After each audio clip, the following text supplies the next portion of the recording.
programa Magnavita para todo o Brasil, pela rede CNT de televisão, está novamente em Brasília, no gabinete do nosso ministro do Turismo, Pedro Novaes, o deputado Pedro Novaes.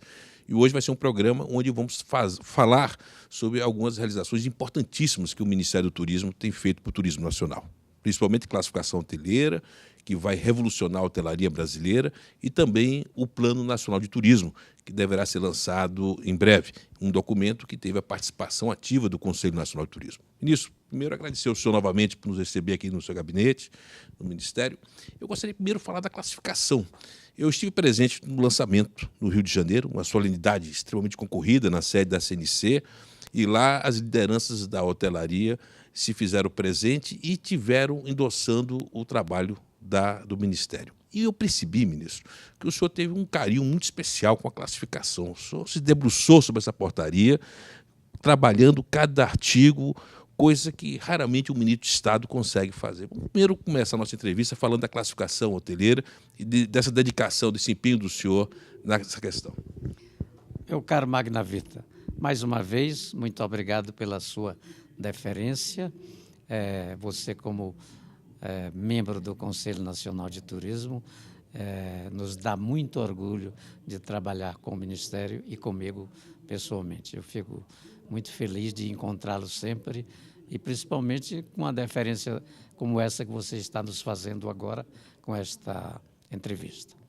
O problema da classificação hoteleira, ele mereceu um cuidado especial porque é um problema que envolve o país inteiro e envolve também o estrangeiro, porque nós estamos nos preparando para receber, no mês da Copa, 600 mil pessoas do estrangeiro que vão se hospedar na rede hoteleira.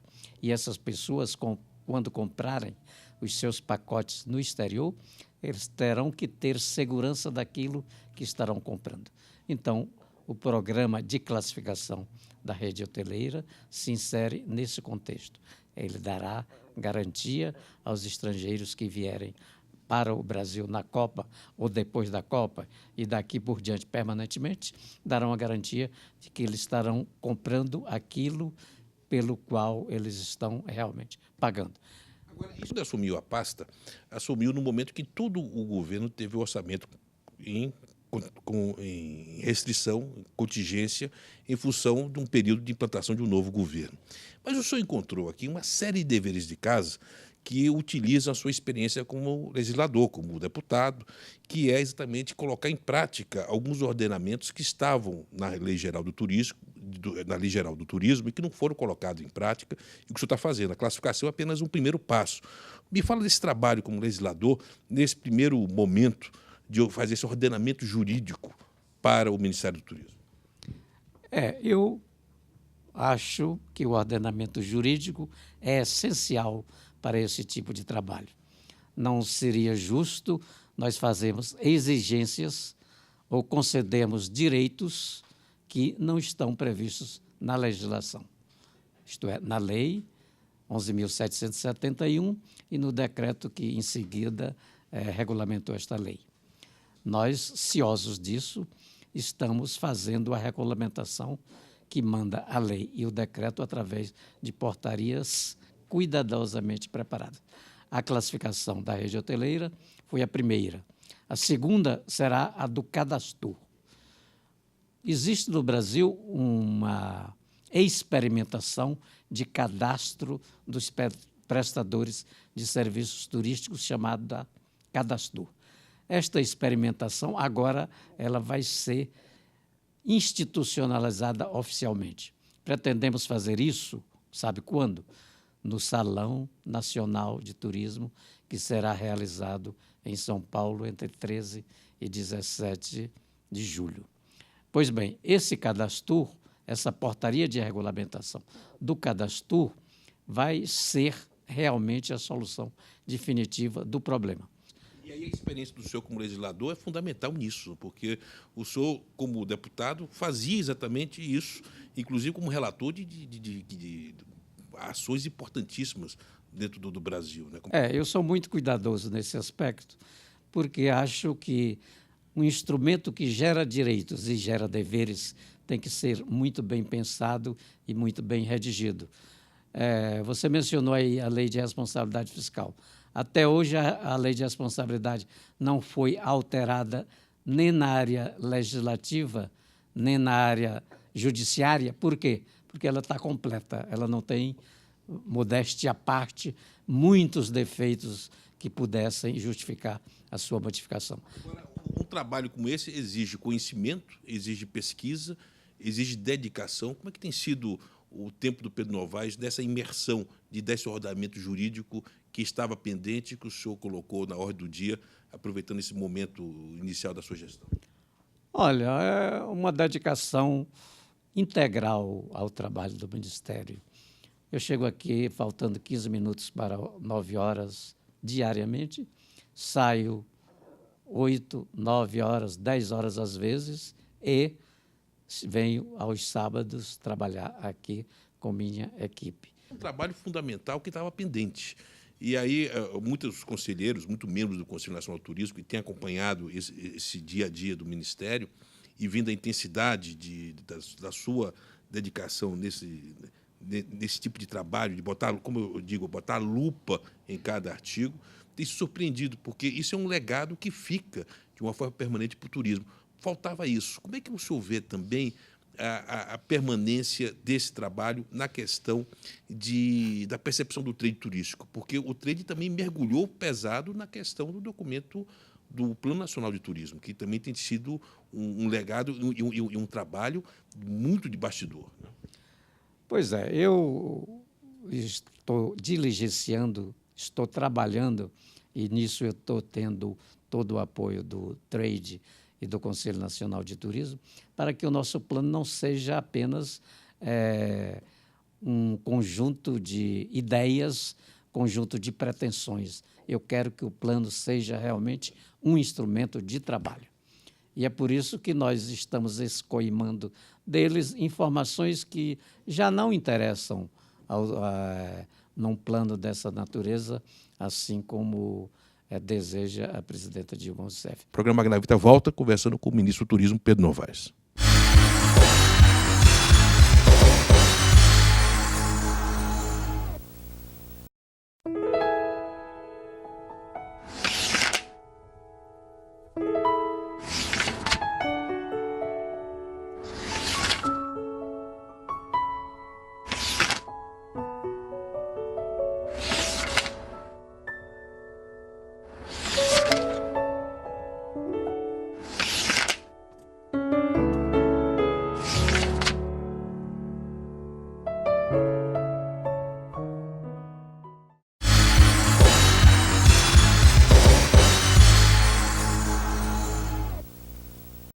E voltamos com o programa Magnavita para todo o Brasil, pela rede CNT, hoje conversando com o ministro do Turismo, Pedro Novaes.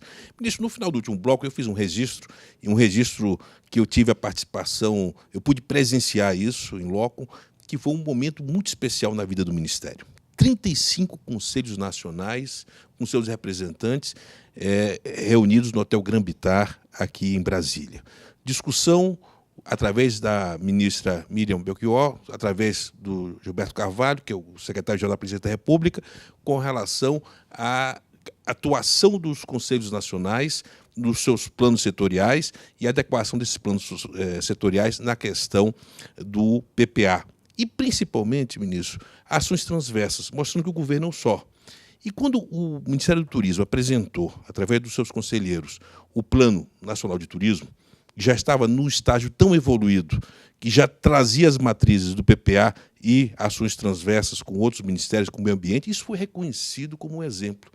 E nós fomos chamados, os conselheiros, para apresentar no encerramento, e isso perante todos os conselhos nacionais. Como é que o senhor vê esse reconhecimento de um Ministério de um Planejamento, da Secretaria-Geral da Presidência, a esse trabalho que o senhor comandou, através também da sua secretária da Saúde de Política, Isabel Mesquita, na condução do Plano Nacional de Turismo, e esse reconhecimento na esplanada dos ministérios como um exemplo para todos os conselhos nacionais?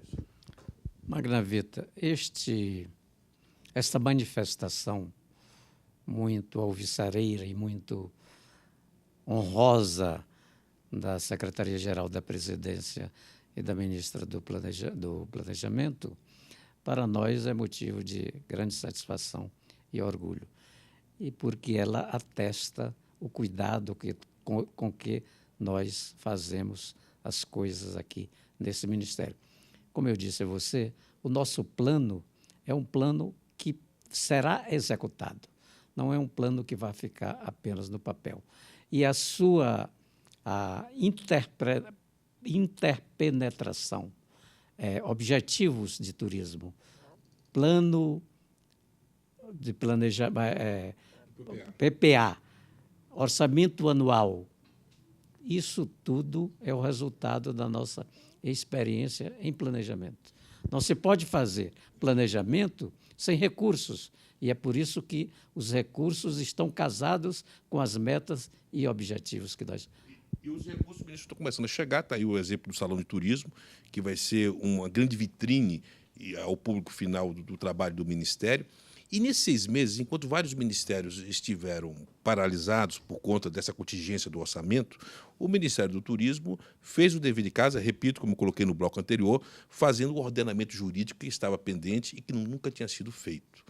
Eu até brinco que o Conselho tem considerado o senhor o ministro catalisador, que veio catalisar uma série de conquistas, desde a época do Valfrido, da Marta, do Barreto, e que o senhor está dando um encorpamento jurídico a isso. Então, a pergunta que eu faço é o seguinte: com verba, os orçamentos, o orçamento sendo liberado, tendo um plano já feito de ações que são determinadas, já com suas rubricas orçamentárias, o Ministério vai dar e vai ganhar essa visibilidade maior, como já ocorre a partir agora do dia 13 com o Salão de Turismo, não? Com certeza. O Salão de Turismo, é bom repetir, é o maior evento turístico do Brasil. Vamos, pela 6ª vez, ter um salão da magnitude do Salão de Turismo de São Paulo. Pois bem, nós esperamos, este ano, ter mais visitantes do que tivemos nos anos anteriores, porque o salão vai apresentar muito mais coisas do que aconteceu nos anos anteriores. Coisas que eu acho que eu gostaria de destacar aqui, e eu tive a oportunidade de ver isso no Conselho Nacional, quando Abel Mesquita apresentou a campanha publicitária, uma campanha jovem, dinâmica e voltada à classe C, mostrando os pacotes do Brasil, mostrando o varejo. Isso foi aplaudido pelo Conselho Nacional. Eu vou pedir, inclusive, ministro, a licença para mostrar esse comercial, porque é um comercial que está sendo exibido agora a título de cortesia da nossa rede de televisão, para mostrar o dinamismo da estratégia de marketing de um diretor de marketing que o senhor tem, que é reputado como um dos grandes entendedores do marketing, que é o Sérgio Flores, e que, através de uma agência como a Guindelo Pacheco, ele foi feito um trabalho especial sobre isso. Inclusive, ministro, eu vou pedir também para colocar o depoimento do Guindelo Pacheco, que é um publicitário renomado, que atende o Ministério, que falou sobre essa campanha, mostrando a agressividade comercial do Ministério, uma campanha que vai surpreender a todos. Voltamos daqui a pouco com o nosso ministro Pedro Novaes. Olha, bem, pacote para cidades históricas, o preço está ótimo. Vamos levar? E agora, amor, fazemos um cruzeiro ou vamos para uma cachoeira? Os dois. Esse pacote está em promoção. Ah, compra? Pai, deixa a gente levar esse de praia também? Uhum.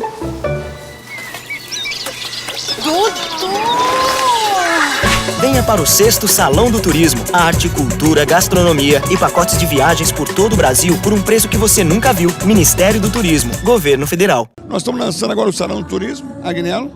Vai lançar o Salão do Turismo. O Salão do próximo dia 13 de julho vai ser um sucesso. Né? Mas é a primeira vez que a Agnello faz o Salão do Turismo. Os outros anos a outra agência que fazia. Esse ano nós ganhamos com a nossa proposta e vai ser muito diferente. E voltamos com o programa Magnavita, depois desse depoimento do Agnello Pacheco. Ministro, quero agora falar sobre Embratur.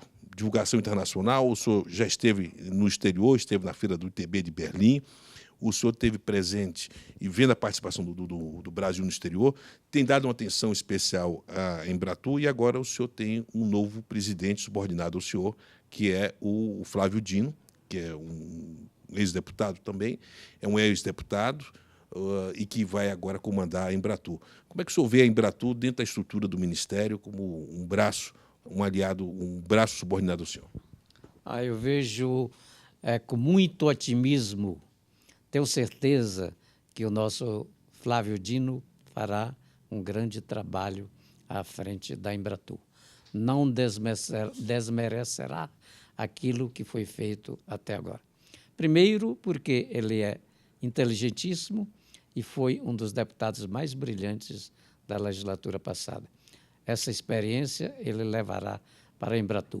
Segundo, porque com a administração Mário Moisés, nós demos um dinamismo muito grande às atividades da Embratur no exterior.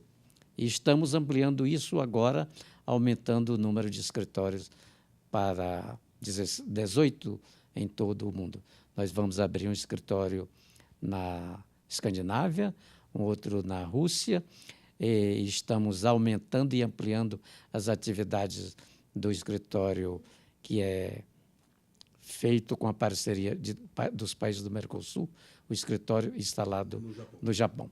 Então, eu tenho certeza que o Flávio Dino será um grande presidente da Embratur e um grande colaborador do turismo brasileiro. Um dos grandes dirigentes do Brasil, o nosso presidente Lula, o ex-presidente Lula, ele se posicionou de que ele já não estava mais lendo o jornal para não se aborrecer e principalmente para que o mundo fantasioso criado pela mídia não contaminasse o dia a dia da gestão do turismo. E a pergunta que eu faço, porque o senhor tem sido alvo de críticas e muitas vezes com um profundo desconhecimento do que acontece aqui no próprio Ministério. O senhor tem adotado a mesma política do presidente Lula, mas me responda isso depois do intervalo comercial. Voltamos daqui a pouco com o nosso ministro Pedro Novaes.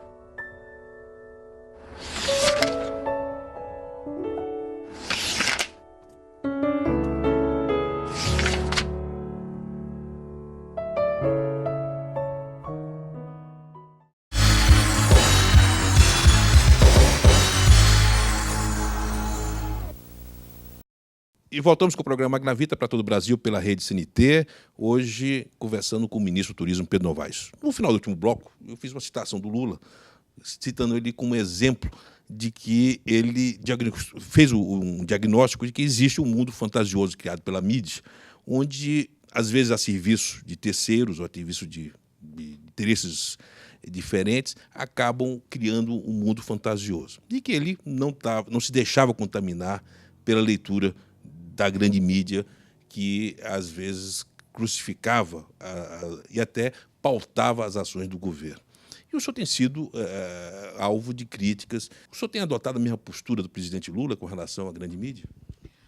Magnavita, eu adoro imprensa, tanto a falada, como a escrita, como a televisada. Começo o meu dia com 5 jornais. Assisto todos os programas de televisão, de notícias de televisão, quando chego em casa. E durante alguns minutos eu ouço o rádio. Então, adoro a imprensa toda. Essa história de críticas, gosto também muito de críticas. Claro, eu não sou perfeito. As críticas me ajudam a me aperfeiçoar e me motivam mais ao meu trabalho. Não me preocupo com isso. Às vezes eu me preocupo com injustiça, mas como eu não posso entrar na cabeça de todas as pessoas, eu acho que a imprensa deve continuar a fazer o seu trabalho. O que eu sou contra mesmo é contra o cerceamento da liberdade de imprensa. Parabéns, ministro, pela sua resposta, mas principalmente eu queria falar de preconceito, porque a gente sente também um preconceito com relação à idade do senhor. Outro dia uma matéria botou o octogenário Pedro Novaes, até um outro jornalista fez ao fazer uma crítica, o Rui Castro fez uma defesa, falando, não, o octogenário, a idade não é problema. Mas como é que o senhor vê esse preconceito? O senhor sente que há preconceito pela idade? Porque aquilo que fascina algumas pessoas, o fato do senhor ter essa lucidez e ter esse dinamismo aos 80 anos, viajando o Brasil inteiro, participando de eventos de turismo, tendo, às vezes, uma agenda de viagem de 12 horas, 13, 14 horas de trabalho, acaba sendo alvo de preconceito de terceiros. Como é que o senhor vê essa questão do preconceito com relação à idade? Eu não sei se é preconceito com relação à idade ou qualquer outro tipo de preconceito. Isso aí eu acho irrelevante. Continuo o meu trabalho, continuo as minhas viagens, continuo administrando o Ministério do Turismo. Portanto, eu ainda não faltei um dia de trabalho, não faltei um minuto de trabalho sequer, não adoeci, graças a Deus, apenas mantenho os controles necessários que todo mundo deve ter na vida. Isso, eu queria encerrar com a mensagem final, principalmente relacionada à questão do Copa do Mundo, Olimpíadas, momento olímpico, e o senhor tem tido dois grandes aliados dentro da sua gestão. Um é o Conselho Nacional de Turismo, aliás, um conselho que apresentou à presidente Dilma um documento referencial. Na época, esse documento referencial foi considerado pela candidata Dilma, então, como um marco, e ela se surpreendeu com a qualidade desse documento. Eu recebi hoje o Conselho Nacional do Turismo. Eles fizeram um documento. Esse documento é um documento que eles vão entregar para todos os candidatos, entregaram para mim. E aí eu tenho algumas coisas a dizer para vocês que eu acho muito importante. Eu considero essa cadeia produtiva do turismo, que envolve hotéis, bares e restaurantes, centros de convenção, companhias aéreas regionais, envolve jornalistas em turismo, envolve também agência de viagens, sindicato dos empregados no turismo.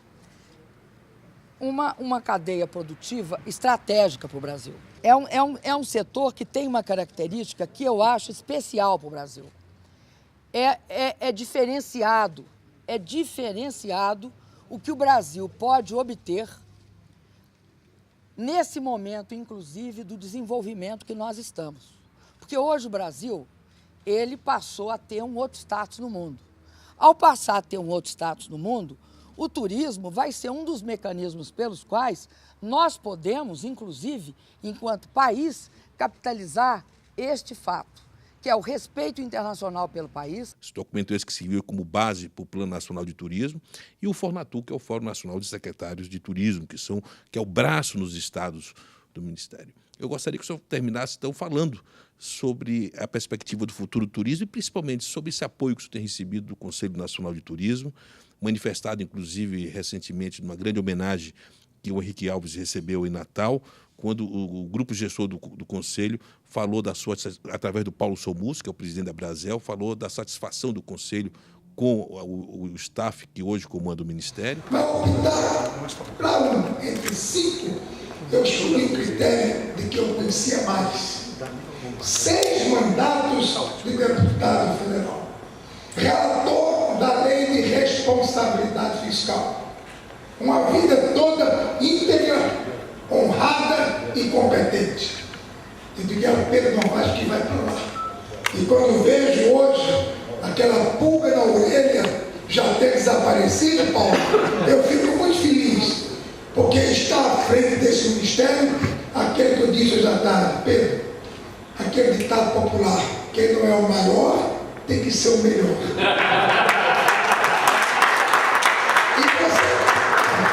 E você está provando isso na escolha dos seus auxiliares, na sua simplicidade, e hoje você criou o meu estado com fatos e coisas muito importantes. Mas esse é apenas o começo, porque esse Ministério do Turismo, aqueles que fazem turismo nos países, pode ficar certo. Eu tenho plena consciência de que o turismo é das atividades mais importantes que qualquer país sério, democrata que seja. É através do turismo que você encontra o mais rápido emprego. A menor distribuição de renda, não há atividade igual para empregar e gerar renda. É desde o dono do hotel até o motorista de táxi. O turismo tem essa capilaridade.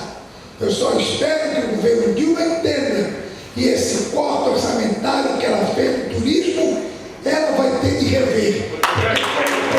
Magna Vita, a nossa preocupação é permanente.